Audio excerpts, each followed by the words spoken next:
오늘 본문은 야고보서 2장 14절에서 26절까지의 말씀입니다. 오늘 본문을 요약하면 행함이 없는 믿음은 죽은 믿음으로 자기를 구원할 수 없다고 야고보는 말씀하고 있습니다. 이러한 믿음은 귀신의 믿음과 별반 다르지 않기 때문입니다. 왜냐하면 귀신들도 하나님이 한 분이신 것을 믿고 떨기까지 하기 때문입니다. 그러므로 온전한 믿음이 되기 위해서는 나를 움직일 수 있는 믿음이 되어야 합니다. 즉 행함은 믿음과 같이 함께 있어야 하는 것입니다. 오늘 본문은 이러한 삶을 살았던 인물을 야고보서에서 소개하고 있습니다. 그 사람이 바로 아브라함과 기생 라합입니다. 본문 14절에서 17절에서는 행함이 없는 믿음은 그 자체가 죽은 믿음이라고 단언하고 있습니다. 야고보서에서의 이 말씀은 사실 성경 전반에 흐르는 믿음으로 구원받는다는 말씀과는 대조되는 말씀입니다.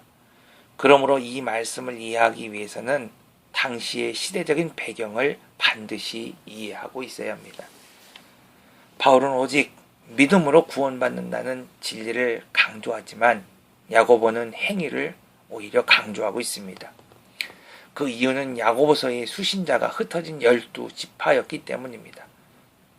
초대교회 당시의 유대인들은 이미 복음을 받아들이고 나서도 구약에서의 제사라고 하는 형식을 통해서 죄사함을 받았던 것처럼 그저 형식적인 믿음으로도 구원을 받는다고 여기게 됩니다. 이로 인해서 교회가 점점 심각한 문제가 생기게 됩니다. 야고보는 흩어진 12지파에게 편지를 보내면서 이러한 형식적인 믿음, 즉 믿는다고 하면서도 나를 움직일 수 없는 믿음, 그 자체가 바로 죽은 믿음이라고 말하고 있습니다. 그런 의미에서 본문 18절에서 19절의 말씀은 온전한 믿음이라는 것은 행함으로써, 즉 내가 믿고 변했다면 반드시 나를 변화된 삶의 자리로 움직일 수 있어야 된다고 말씀하고 있습니다.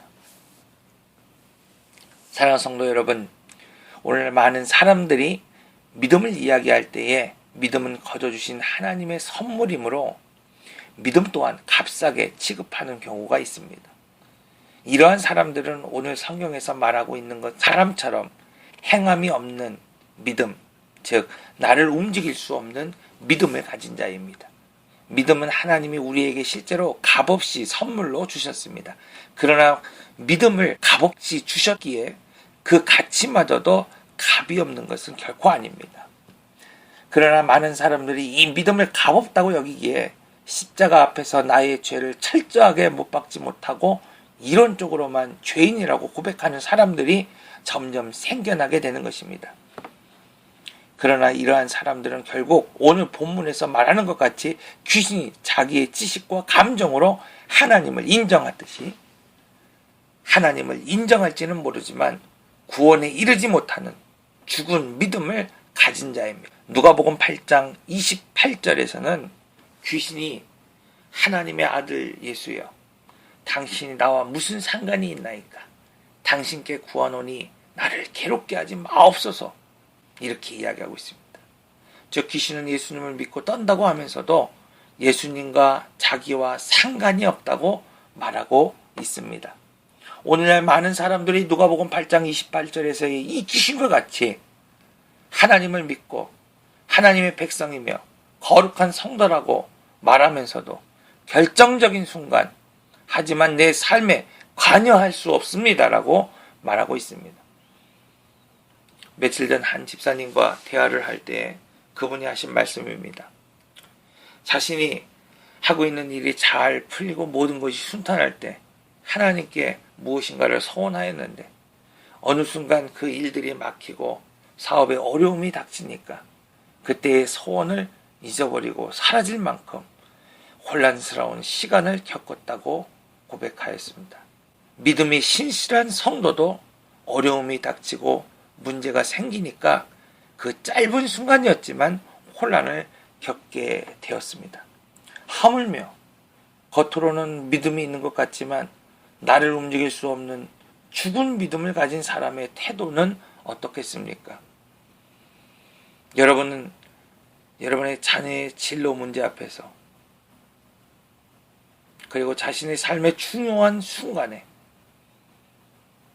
사업의 결정적인 위기 앞에서 여러분의 믿음대로, 여러분의 고백대로 자신의 삶의 자리와 태도가 지금 움직여지고 있습니까? 만약 이렇게 나의 삶의 자리가 나의 믿음대로 움직여지지 않는다고 한다면 나의 믿음은 과연 어떠한 믿음이겠습니까? 이처럼 우리는 믿음이 있다고 하면서 실제로는 하나님께서 나의 삶에 깊이 관여하는 것에 대한 불편함과 두려움이 있습니다. 사랑하는 성도 여러분, 하나님은 오늘 우리가 말뿐이 아닌 나를 움직일 수 있는 산 믿음, 즉 온전한 믿음을 가지기 원하십니다. 그런 의미에서 마지막으로 본문 20절에서 26절에서는 믿음의 사람 아브라함과 라합을 통해서 온전한 믿음의 예를 우리에게 보여주고 계십니다. 야고보는 행함이 없는 믿음이 죽은 믿음이며 나를 움직일 수 없는 믿음은 믿음이 아니라는 것을 설명하기 위해서 대담하게도 아브라함이 행함으로 의롭다 하심을 받은 것이 아니냐고 우리에게 반문하고 있습니다. 이것은 바울이 주장한 믿음으로 의롭게 된다고 하는 말씀과 충돌하는 것처럼 보입니다. 그러나 이 문제를 해결하기 위해서 야고보가 사용하고 있는 이 용어를 살펴봐야 합니다. 바울이 율법의 행위로서는 의롭다 하심을 얻지 못한다고 로마서 3장 20절에서 말했을 때의 그 행위는 구원을 받기 위한 인간적인 모든 노력을 가리키는 것입니다. 즉 구원을 받기 위한 인간의 어떠한 노력으로도 결국 구원을 얻을 수 없다고 말하고 있는 것입니다.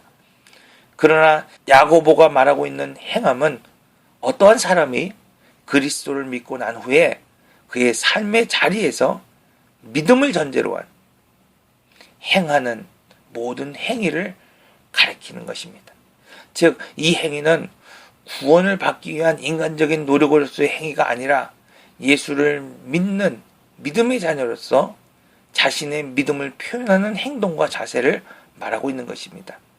즉 아브라함과 라합의 믿음은 그들이 하나님을 마음으로 믿은 후에 그들을 움직이는 산 믿음을 가지고 살았다고 말씀하고 있는 것입니다.